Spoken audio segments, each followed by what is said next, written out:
आपलं गाव आपलं शिवार। नमस्कार, मी सदानंद खिल्लारे, आपण पाहतात द बहुजन आवाज। आज आपण उपस्थित आहोत दारवा शहरामध्ये आणि माझ्यासोबत धनंजय वानखळे उपस्थित आहे।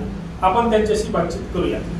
आपलं गाव आपलं शिवार अंतर्गत आपण प्रगतिशील शेतकरी, महिला बचत गट, लघु उद्योग यांच्याशी चर्चा करीत असतो। याच माध्यमातून याच शृंखलेत आपण शेतकरी बचत गटाविषयीची आणि शेतकरी गटाविषयीची माहिती धनंजय वानखळे यांच्याकडून घेऊया। सर, स्वागत आहे आपलं आमच्या चॅनलमध्ये। नमस्कार। तर सुरुवातीलाच आम्ही ज्याप्रमाणे आपल्याला सांगितलं की आपलं गाव आपलं शिवार अंतर्गत आम्ही प्रगतिशील शेतकऱ्यांशी बातचीत करीत असतो।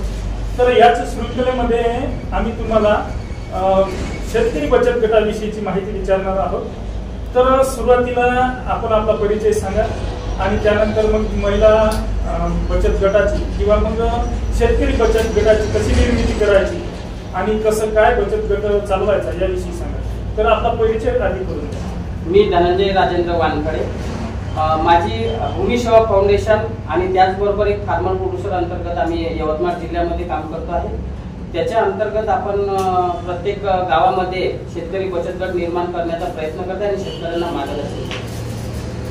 निश्चितच शेतकरी बचत गटाची आपण निर्मिती करत आहात, तर याची प्रोसेस कशी काय आहे, म्हणजे नेमकं बचत गट किंवा शेतकरी गट कसा निर्माण करायचा याविषयी सांगा। सोपं आहे।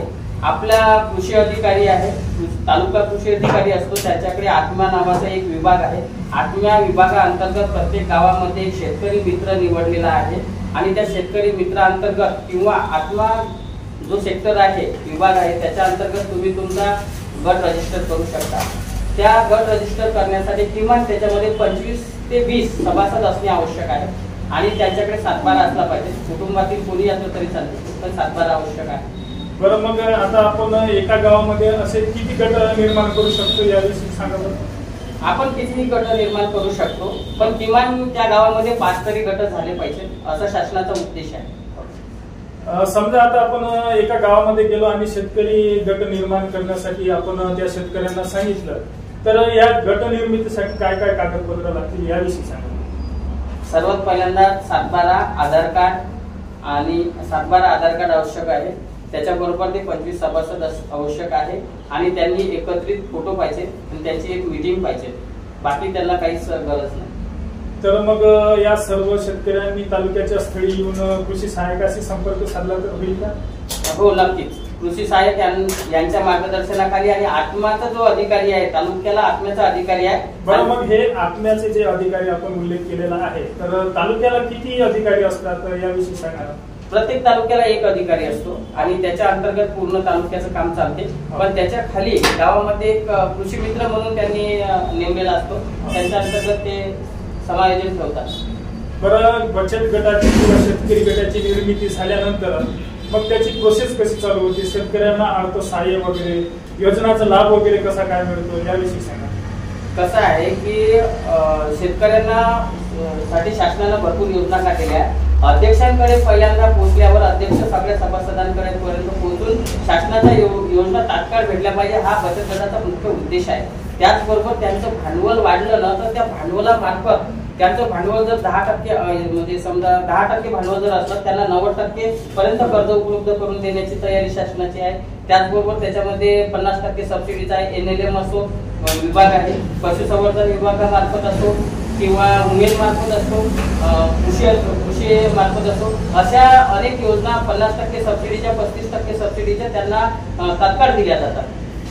आपण सांगितले की 35% सबसिडी, 50% सबसिडी दिल्या जातात, तर ही रक्कम किती लाखापर्यंत वगैरे, याची काही मुदत असते का किंवा याचं काही लिमिट वगैरे काही असते का?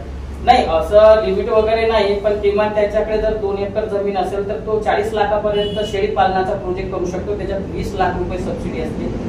कुक्कुटपालन म्हणजे गावरानी कुक्कुटपालन, poultry farm, not poultry farm, गावरानी कुक्कुटपालन करत असेल तर त्याला 1 कोटीपर्यंत कर्ज उपलब्ध होऊ शकते। त्याच्यात 50 लाख रुपये सबसिडी असू शकते, परंतु ते योजना कशी घ्यायची हे शेतकऱ्यांना माहित नाही। ते माहिती होण्यासाठी बचत गट पाहिजे, म्हणजे माहिती ते येईल तरच त्यांना माहित होईल ना। आपण सांगितलं की गटाची निर्मिती अशा प्रकारे आत्मा अधिकारी हा करून घेतो, तर आपल्या सेवा फाउंडेशनचं यामध्ये काय भूमिका आहे याविषयी सांगा। भूमिसेवा फाउंडेशन अंतर्गत आम्ही शेतकऱ्यांना झाडांचं वाटप करतो आमचं विनामूल्य. आणि आमची जी भूमिसेवा फाउंडेशन आहे त्यांचे सभासद आहे त्यांच्या मार्गदर्शनाखाली मी विनामूल्य यवतमाळ जिल्ह्यामध्ये प्रत्येक गावामध्ये जाऊन आम्ही स्वतः काम करत आहे. आणि शेतकऱ्यातून 1 रुपया न घेता त्यांना बचत गट बनवून देणं आणि कृषी विभागाला आणि आत्म्याला सहकार्य करणं एवढाच आमचा उद्देश आहे. आपण पाहतो आहे की एकूणच विदर्भामध्ये आणि त्यातल्या त्यात यवतमाळ जिल्ह्यामध्ये शेतकऱ्याचं आत्महत्याचं प्रमाण वाढलेलं आहे आणि आधीपासूनच आत्महत्याचं प्रमाण आहे. आणि पारंपरिक शेती हा यवतमाळ जिल्ह्यातील शेतकरी करतो. या शेतीमध्ये साधारणतः गहू, साधारणतः सोयाबीन, कपाशी आणि तूर असे जे मोजके बोटावर मोजण्यासारखे पिकं घेतो. आणि कदाचित ही जी पारंपरिक शेती आहे यामुळेच कदाचित आत्महत्याचं प्रमाण वाढलेलं असावं असंही आपल्या संशोधनात किंवा निदर्शनात आलं असेल.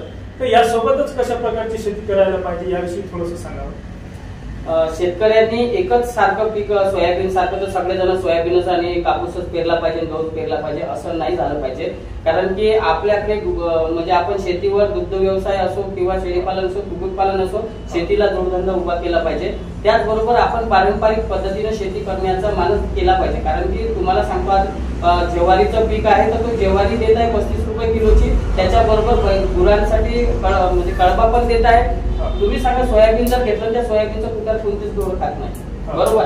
सोयाबीनचं तेल आपल्याला मिळत नाही, ते कशापासून येते हे आपल्याला सगळ्यांना माहित आहे. दुसरी गोष्ट, तुम्ही जर शेतीचे 4 टप्पे केले आणि त्याचं अर्थशास्त्र तयार केलं म्हणजे आपल्याकडे 4 एकर शेती आहे, 4 एकरामध्ये 4 वेगवेगळे लावला आपण किंवा 20 लोक शेतकरी एकत्र येतात आणि त्यांनी जर 20 जणांनी एखादा प्रोजेक्ट केला की एकर मिरची लावली तर 20 जणांचा माल एकदम एक्सपोर्ट करता येतो आपल्याला दुसऱ्या शहरामध्ये, त्यांना तकलीफ होत नाही. आणि असं करा ना की सगळ्या शेतकऱ्यांनी वेगवेगळा माल पेरला पाहिजे, याच्यावर भर असला पाहिजे.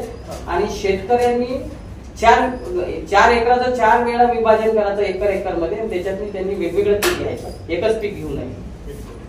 तर पारंपरिक शेती सोबतच आपण नवीन शेती करायला पाहिजे, आधुनिक शेती करायला पाहिजे आणि वेगवेगळे प्रयोग सुद्धा शेतीवर करायला पाहिजे. याचसोबत भाऊनी सांगितलेले की आपण कुक्कुटपालन केलं पाहिजे, शेळीपालन केलं पाहिजे आणि इतरही दुग्ध व्यवसाय वगैरे हे जोडधंदे सुद्धा केले पाहिजे. तेव्हाच कुठं आपली शेती सुधारित होईल आणि यामधून खरोखरच आपला उत्पन्नाचा टक्का वाढेल.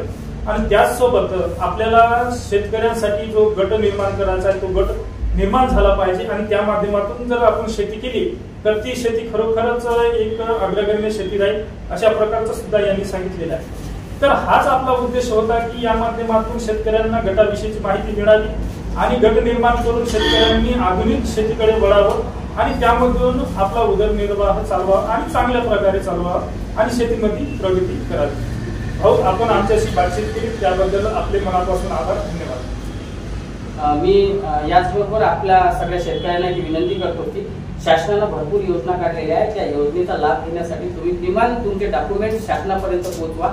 शासन तुमच्या दारात येऊन तुमचे डॉक्युमेंट्स घेणार नाही. तुम्ही शासनाला डॉक्युमेंट दिले तरच तुम्हाला योजनेत तुम्ही पाठवू शकता. आणि विश्वास ठेवा, शासन कोणतेही असो, आपल्याला पक्षाचं घेणं देणं नाही, या पक्षाचं असो त्या पक्षाचं असो, शेतकऱ्याला कोणती योजना आपल्याला घेता येईल याच्यासाठी तळपड असली पाहिजे. निश्चितच. तर आपल्याला हा व्हिडिओ कसा वाटला, व्हिडिओ आवडल्यास व्हिडिओला लाईक करा, शेअर करा आणि चॅनलवर नवीन असाल तर चॅनलला जरूर सबस्क्राईब करा. धन्यवाद.